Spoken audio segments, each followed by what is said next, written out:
അത് മീശയല്ല. ഇന്നലെ അപ്പം വാങ്ങിച്ചോണ്ടെന്ന് കറുത്ത മാസ്കിന്റെ കളറായത്. പിന്നല്ലേ 10 രൂപയ്ക്ക് 3. പിന്നെ ഒന്നുകൂടെ പേരും പിടിച്ച 4 പോകും. താമസിച്ചത് 2 കൊല്ലം കഴിഞ്ഞ് സ്കൂൾ വെക്കുക. ഇന്നെങ്കിലും നേരത്തിന് രാത്രി വന്നോളെ. എനിക്ക് വെള്ളത്തിൽ പോയേ. ഞാൻ ഗൂഗിൾ മാപ്പൊക്കെ ഇട്ടങ്ങ് പോകും. ഇതിന്റെ പേരെന്തായിരുന്നു? ഞാനങ്ങ് മറന്നുപോയി. ദേവനന്ദ. ഓ, വീഡിയോ റെയർ നെയിം. അല്ലെങ്കിൽ നിന്റെ അച്ഛന്റെ പേരെന്തായിരുന്നു? Aneesh Kumar. Oh, very very rare name. Online class ആയിരുന്നു നല്ലത്. അതാവുമ്പോ വല്ല അച്ചപ്പോ മുഴലപ്പോ വല്ലതും കഴിച്ചിരിക്കാൻ. നിനക്കത് പറയാം. കണക്ക് സാറിന്റെ ക്ലാസ്സിലായിരുന്നു മടക്ക് സാറിന് നിന്നെ ത്രില്ല്. അതൊന്നും വേറെയാണ്. ടീച്ചർ, അതിന് ഓൺലൈൻ ക്ലാസ് അല്ല. അതെനിക്കറിയാം. നിന്റെയൊക്കെ വായിച്ചു വെക്കാനാണ് ഞാൻ പറഞ്ഞത്. ടീച്ചർ ഗ്രൂപ്പിൽ പറഞ്ഞായിരുന്നു. ഓക്കെ വരും. ഞാൻ ഓർക്കുന്നുണ്ട്. മിടുക്കെ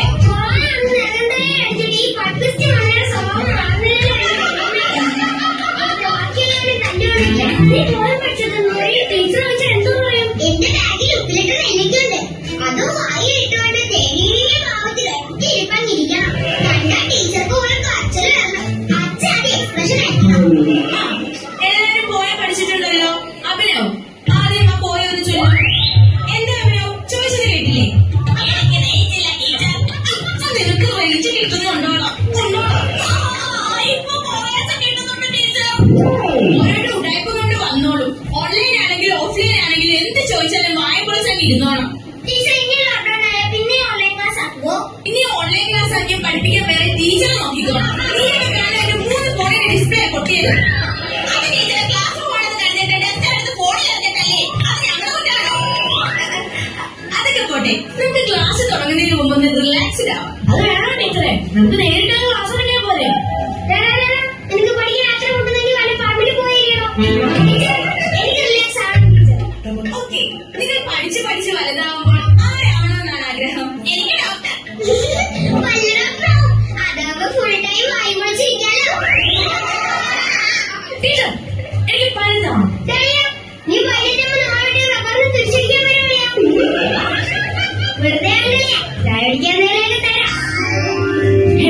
ഞാൻ ഫ്ലൈറ്റ് ഓടിക്കാൻ പഴുതാവുന്ന കാര്യമാണ് പറഞ്ഞത്. അതിന് ഫ്ലൈറ്റ് ഓട്ടിക്കല്ലോ, പറപ്പിക്കല്ലേ.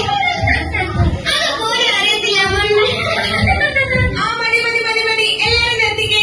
കുട്ടികളെ, നിങ്ങൾ മനസ്സിലാക്കേണ്ട മറ്റൊരു കാര്യമാണ് ശുചിത്വം. അവൻ വന്നിട്ടില്ല ടീച്ചറെ. ആരെയും നിർത്തിയ വളരെ പോയി ടീച്ചർ നിർത്തിയത്. ഓ, ഈ വൃത്തികെട്ടവന്മാരോട് വൃത്തിയെ പറ്റി പറയാമത് എന്നെ വേണം തല്ല. ഇനിയാണ് അവിടെ. കുട്ടികളെ, ഇത് കോവിഡ് കാലമാണ്.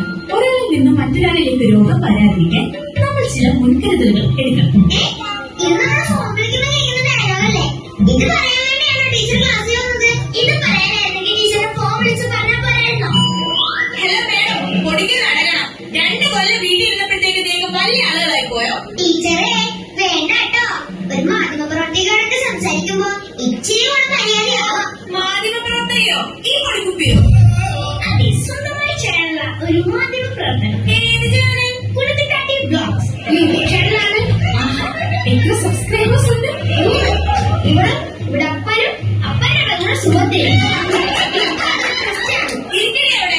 അവളും അവളുടെ ഒരു കുടുങ്ങിട്ടാട്ടി. ഞാൻ പറഞ്ഞു വന്നത് കൊറോണയൊക്കെയാണ്. എല്ലാരും ശുചിത്വം പാലിച്ചില്ലെങ്കിൽ വീണ്ടും സ്കൂൾ അടച്ചു പൂട്ടേണ്ടി വരും. പ്രൈവറ്റ് സ്കൂൾ ആയോണ്ട് എന്റെ പണിയും പോകും. അതുകൊണ്ട് എന്റെ പൊന്നു മക്കളെ ടീച്ചർ പറയുന്ന പോലെ കേൾക്കണം. ടീച്ചർ പറയുന്നത് ആരും കേട്ടില്ലെങ്കിലും ഈ അഭിനവ് കേസ് കേട്ട ടീച്ചർ ഞാനുണ്ട് ടീച്ചറിന്റെ കൂടെ. എന്റെ പൊന്നു മോനെ, നീ പഠിക്കാൻ മണ്ടനാണെങ്കിലും ടീച്ചറിനോട് ഇത്രയും സ്നേഹം ഉണ്ടെന്നത് ഇപ്പോഴാണ് എനിക്ക് മനസ്സിലായത്. എല്ലാവരും ഇവരെ കണ്ട് പഠിക്കണം. ടീച്ചറെ ഈ അഭിനവ് കേസ് എന്റെ മാസ്ക് എടുത്തു. അവ വെച്ചേക്കണത് എന്റെ മാസ്കാണ്. എന്റെ പൊന്ന് അഭിനവ് കേസി, നീ ഇത്രയ്ക്ക് മണ്ടനാണോ? അവൾ ഉപയോഗിച്ച മാസ്ക് നീ ഉപയോഗിക്കാൻ പാടില്ലെന്ന് മനസ്സിലാക്കാനുള്ള ബുദ്ധി പോലും നിനക്കില്ലേ? ടീച്ചറെ അങ്ങനെ തന്നെ കൊച്ചാക്കല്ലേ. അത്രയ്ക്ക് മണ്ടനൊന്നുമല്ല ഈ അഭിനവ് കേസി. ഇത് അവൾ